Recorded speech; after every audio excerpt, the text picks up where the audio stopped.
निराला article 15 Bihar में आपका स्वागत है। नमस्कार दोस्तों, हमारे प्रगति इवनिंग क्लासेस और यहाँ पे हम देखते हैं क्या कि कुछ बहुत सारे लोग हैं जो कि अपना ये मैम है जो अपना बहुमूल्य समय देते हुए बच्चे को किस प्रकार से शिक्षा देते हैं।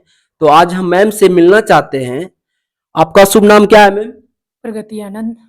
प्रगति आनंद। आपसे मैं ये पूछना चाहते हैं मैम, आपका मेन उद्देश्य क्या है? आपने जैसे कि सबसे पहले आप अपना इंट्रोड्यूस दीजिए। मैं प्रगति आनंद और मेरा जो एजुकेशन हुआ Patna university through Patna university.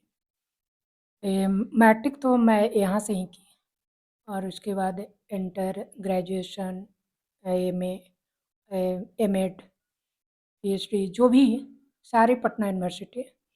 और वहाँ से आने के बाद मैं बच्चों को बीपीएससी की तैयारी करवाने लगी। उसी दरमियान मालती बीएड कॉलेज के director sir doctor Arjun Prasad हमसे मिले तो बोले कि चलो मेरे यहाँ बच्चों को पढ़ाओ। पढ़ाने की मुझे लालसा थी और मुझे पढ़ाना बहुत अच्छा लगता है, तो मैं वहाँ असिस्टेंट प्रोफेसर के तौर पर 2013 से मैं वहाँ पढ़ाने लगी। उसके बाद फिर धीरे-धीरे पढ़ाते गई, बहुत मन लगने लगा बीएड कॉलेज में। और फिर कोरोना आ गया तो कोरोना काल में हम लोग सीमित हो गए। कोचिंग भी चल रहा था। राकेश यादव की जो प्रूडेंस कोचिंग थी, वहाँ हमने बीएड अभ्यर्थी जो डीएलएड और बीएड किए हुए हैं, उनको स्टेट सीटेट और टीचर बनाने का काम मैं करने लगी, तो शिक्षा देने लगी। और उसके बाद 2022 में मेरा घर बन गया, तो उसी में मैं प्रगति आइकॉनिक क्लासेस स्टार्ट की हूँ। तो आपने जिस कॉलेज में थे तो अभी कार्यरत है या आप वहाँ से छोड़ चुके हैं? नहीं, नहीं, मैं हाल-फिलहाल तक कार्यरत थी। लेकिन मैं कभी-कभी जाती हूँ वहाँ, आती हूँ, सर से फ़ैमिलियर रिश्ता है, सर को ज़रूरत होती है या मुझे ज़रूरत होती है तो सर के पास जाते हैं। बच्चे को गाइड करते हैं, ऐसा बात नहीं है कि आज सर बुलाएँगे, क्लास लेने कहेंगे तो हम नहीं जाएँगे, करेंगे।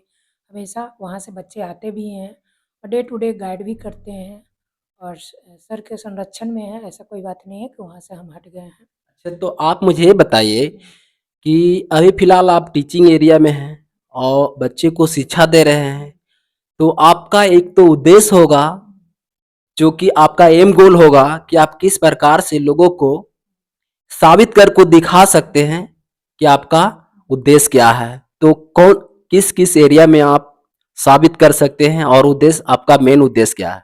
मेरा मेन उद्देश्य है महिलाओं और लड़कियों को शिक्षित करना। जो महिला चाहती हैं कि हम पढ़ लिए हैं, शादी-विवाह होता है, घर में रहती हैं और कुछ करना चाहती हैं, फिर बच्चे हो जाते हैं, फिर उन्हें लगता नहीं है कि मैं क्या करूँ, नहीं करूँ, कुछ समझ में नहीं आता है। तो उसके तहत मैं पढ़ाने के दरमियान मैं कॉलेज को छोड़ी और उसके बाद मैं अपना प्रगति नारी शक्ति मंच बनाई और प्रगति आइकॉनिक क्लास। तो खुद अपने ही रेसिडेंस पे जो मेरा है यही कार्यालय है, घर भी है, कार्यालय भी है और यहाँ मैं महिलाओं के लिए काम की।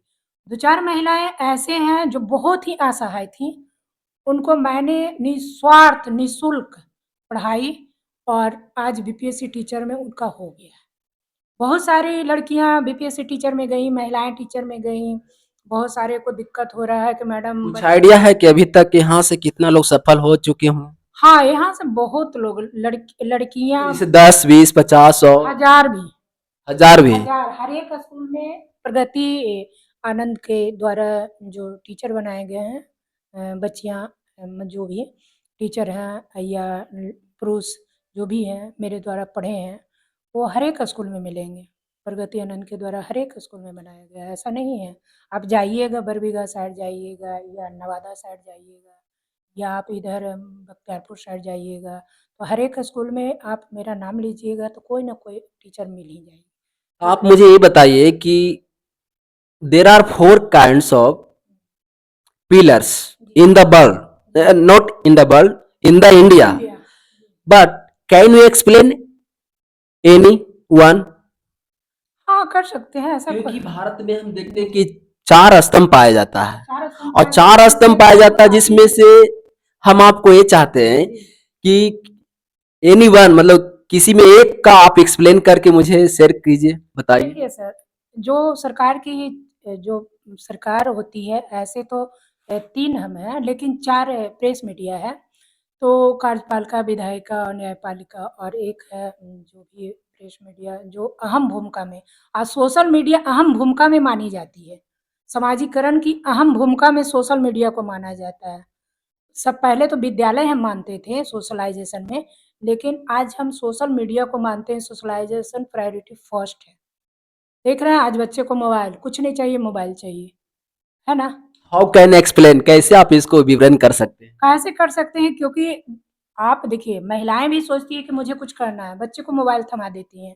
अब छोटू-पतलू वो देखते रहते हैं, मतलब जो उनको आता है पास में आता है देखते रहते हैं। लेकिन जो महिलाएँ यहाँ पढ़ती हैं, लड़कियाँ पढ़ती हैं, हम कहते हैं कि आपके बच्चे हैं तो उसको वो चीज़ नहीं दीजिए। यदि है तो आप केयर कीजिए। आपका जो दौर है, आप दे रही हैं, मोबाइल दे रही हैं, तो बच्चे का वही सोशलाइज़ेशन समाजीकरण वही होगा ना और फिर लास्ट में बच्चे वही ना पकड़ेंगे। आप बूढ़ा-बूढ़ी हो जाइएगा। आज वृद्धाश्रम जो है खुल रहा है, मैं ही खोल रही हूँ, मेरा वृद्धाश्रम का नाम है आनंद वृद्धाश्रम। वो मतलब 6-7 महीना के बाद खुल जाएगा। तो वृद्धाश्रम आज क्यों समाज की प्रायोरिटी है? इसलिए प्रायोरिटी है कि आप बच्चे को मोबाइल थमा देते हैं, बच्चा मोबाइल में रहते हैं, तो माँ-बाप का प्यार हम लोग का माँ-बाप का प्यार मिलता था। माँ मारती भी थी, प्यार भी करती थी, माँ के आँचल में जाके बैठते भी थे। लेकिन आज माँ का आँचल नहीं है, माँ भी सोच रही है कि हम कुछ करें, क्योंकि ये ग्लोबलाइज़ेशन का दौर है। हर एक कोई सोचते हैं कि हम अपने अर्थव्यवस्था में अपनी अहम भूमिका निभाएँ और ये किसको देख कर के सोचते हैं? ये सोशल मीडिया को देख कर के यानी सोचते हैं। आपका कहने का मतलब हुआ कि 4 स्तंभ में जो लास्ट स्तंभ मीडिया पाया जाता है, पहला प्योरिटी मेन भूमिका हाँ, हाँ सर, धीरे-धीरे तो ले रही है सर। मीडिया उठा भी देती है, बैठा भी देती है। ये ये बात तो आपको बिलीव है? हाँ, हाँ, ये बिलीव है। इसलिए हम जो रिपोर्टिंग है, रिपोर्टिंग करने में हम पीछे इसलिए रहते हैं, मीडिया उठा भी देती है तो बैठा भी देती है। और हम अपने कर्म के प्रति एकदम से मतलब वो मेरा लक्ष्य है। हम सोच रहे हैं, मेरे द्वारा सोचा जा रहा है कि बहुत सारे गाँव को जो मेरे समर्थ के अनुसार है, गाँव की लड़कियों को गोद लें और जिस क्षेत्र में मान लिया कि दीपनगर साइड है, चाहे आपके चंडी साइड है, तो उस साइड हम कुछ ऐसा निःशुल्क शिक्षा दें लड़कियों को 10th क्लास के बाद और कॉम्पिटिशन बैच तक के, कि बच्चे अपने पैर पर खड़ा होकर के मतलब कुछ कर सकें, मतलब बच्चियाँ। बच्चे भी कर सकते हैं, लेकिन यानी बच्चे आपका एम गोल ये भी है कि हम सोसाइटी वर्क करें, समाज हाँ, सेवा करें। समाज सेवा कर रहे हैं सर, शिक्षा के साथ-साथ समाज सेवा कर रहे हैं, जितना मेरे पास है। ये नहीं कह रहे हैं कि हम बहुत बड़ा अंबानी हैं, लेकिन जो हम कमाते हैं, मेरे हम हस्बैंड वाइफ हैं, मेरे बच्चे नहीं हैं। अच्छा, मेरे आपके बच्चे नहीं हैं? बच्चे नहीं हैं। मैं समाज सेविका के रूप में महिलाओं और लड़कियों को ही गोद ले रही हूँ और वृद्ध को वृद्धाश्रम बनाएँगे तो वृद्ध को गोद लेंगे ना, तो वही मेरी फर्स्ट प्रायोरिटी है। यानी लोगों को जीतना। हाँ, लोगों समाज में महिलाओं लड़कियों को आगे लाने में महिलाओं को जो योगदान है देखिए, कोई घर बनाने में महिलाओं का बहुत बड़ा योगदान होता है। लेकिन उसकी भूमिका खुद अपनी जानकारी नहीं होती है कि मेरी भूमिका क्या है?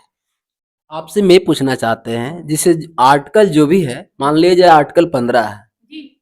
संविधान हाँ, जो हाँ, आर्टिकल 15 व्यक्ति है, स्वतंत्रता, हाँ, अभिव्यक्ति की तो आज़ादी।